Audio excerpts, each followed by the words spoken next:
મિત્રો, રિષિતા શાહ આજે ભારે મૂંઝવણી ભરી પરિસ્થિતિમાં મુકાઈ ગઈ હતી. આજે એ શિખર નામના યુવાન સાથે લગ્ન વિષયક મીટિંગ કરવા માટે જવાની હતી. સામાન્ય રીતે આ ઘટના કોઈ પણ યુવતી માટે રોમાંચની દોરી પર સપનાઓના આસોપાલવ બાંધીને આવતી હોય છે. પણ રિષિતાના મનમાં ન તો રોમાંચ હતો, ન હતા સપના.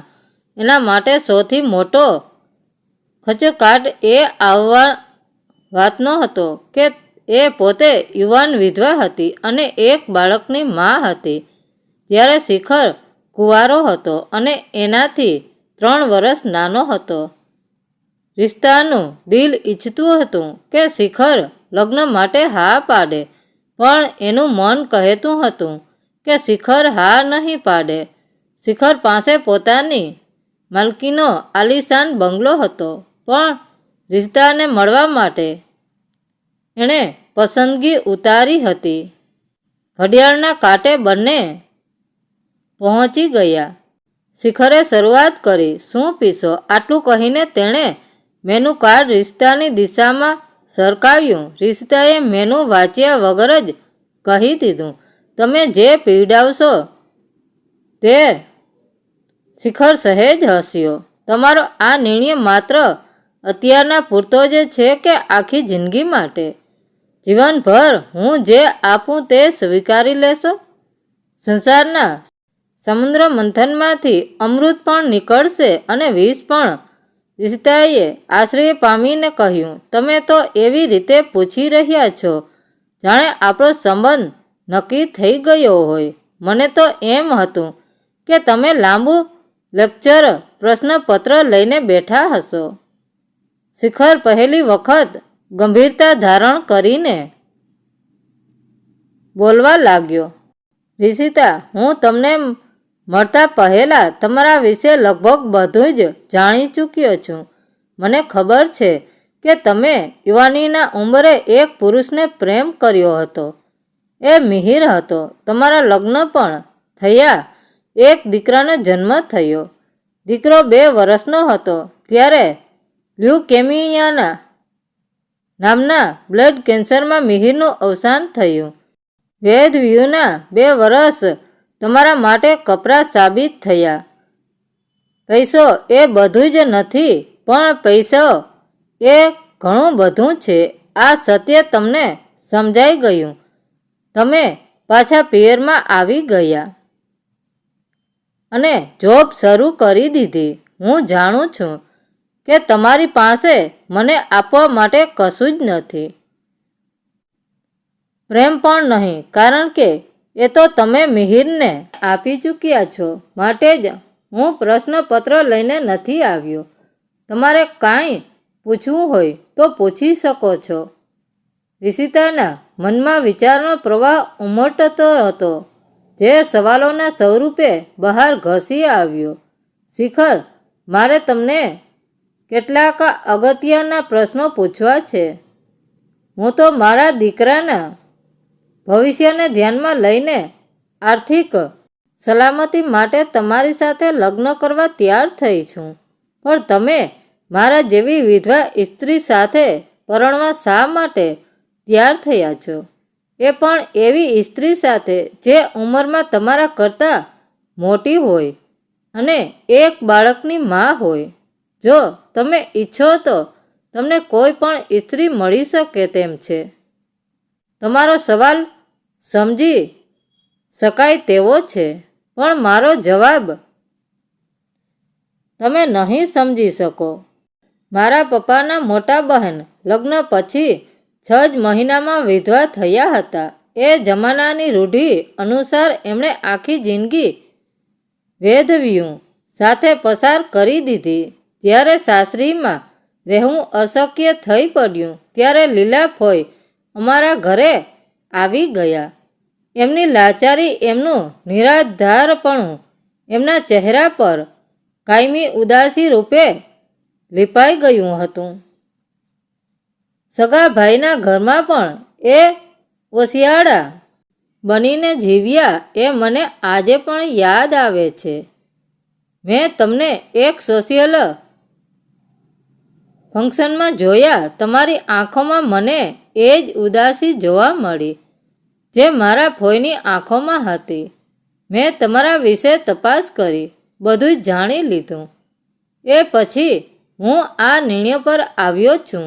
આનો અર્થ તો એ થયો કે તમે દયાભાવથી મારી સાથે લગ્ન કરશો. રિષિતાના અવાજમાં આત્મગૌરવ સળવળી ઉઠ્યું. શિખરે જવાબમાં પોતાનું હૈયું ખોલી નાખ્યું. જો માત્ર દયાભાવ હોત તો હું લગ્ન ન જ કરું. તમને મારી ઓફિસમાં સારા પગારની નોકરી આપી દઉં. સાચું કહું તો તમે દેખાવામાં અત્યંત ખૂબસૂરત છો. તમે કહ્યું ને કે મને આપવા માટે તમારી પાસે કશું જ નથી રહી.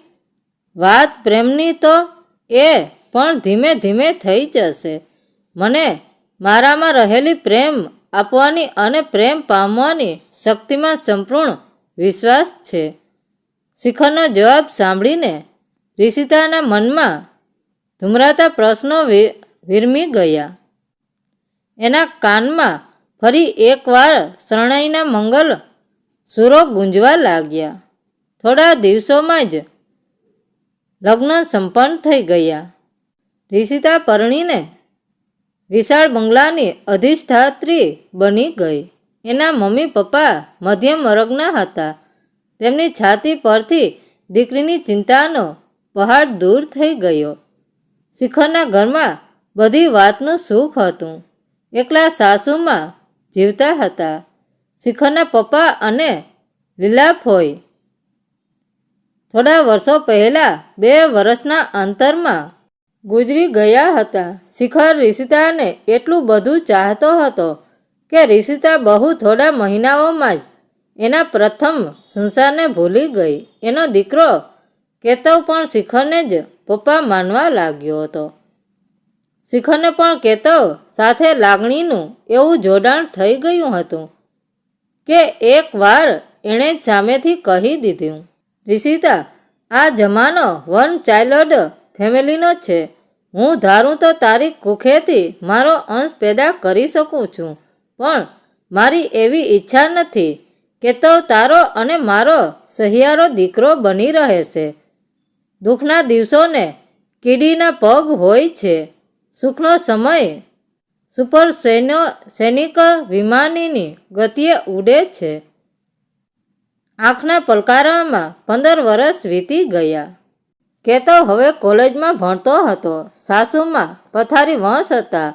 શિખર મોટા ભાગે બિઝનેસ ટૂર્સ માટે ઉડાઉડ કરતો રહેતો હતો. ઓફિસનું કામ રિષિતા સંભાળતી હતી. જિંદગી એક નિશ્ચિત રફતારમાં દોડી રહી હતી. અચાનક એ રફતારમાં એક અણધાર્યો બ્રેક આવી ગયો.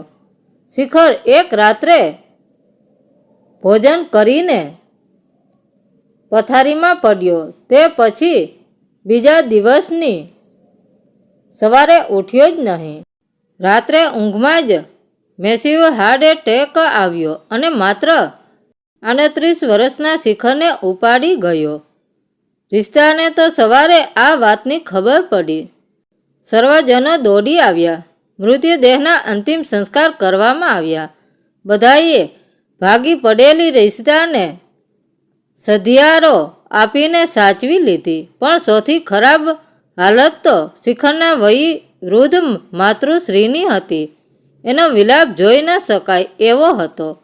પરિસ્થિતિ સુધરતા 1 મહિના લાગી ગયા. એ પછી રિષિતાએ પોતાનો નિર્ણય જાહેર કર્યો. હવે આ ઘરમાં રહીને હું શું કરીશ? અહીં મારું ધ્યાન કોણ રાખશે? હું આવતીકાલે જ મારા પિયરિયામાં રહેવા જતી રહીશ. શિખરની તમામ ચલ અચલ સંપત્તિ પર રિષિતાની માલિકી હતી. વૃદ્ધ માં પોતાના દીકરાના જ બંગલામાં અત્યંત આશ્રિત બનીને મૃત્યુની પ્રતીક્ષા કરી રહી છે. રિશિતાના દીકરાનું ભવિષ્ય સુધરી ગયું, પણ એનો પડવૈયો ચાલ્યો ગયો. એક યુવાન વિધવા સચવાઈ ગઈ, પણ એક બીમાર વૃદ્ધને કોણ સાચવશે? મિત્રો, વાર્તા કેવી લાગી? સારી લાગી હોય તો કોમેન્ટ કરીને જરૂર જણાવજો. ધન્યવાદ મિત્રો. રાધે રાધે.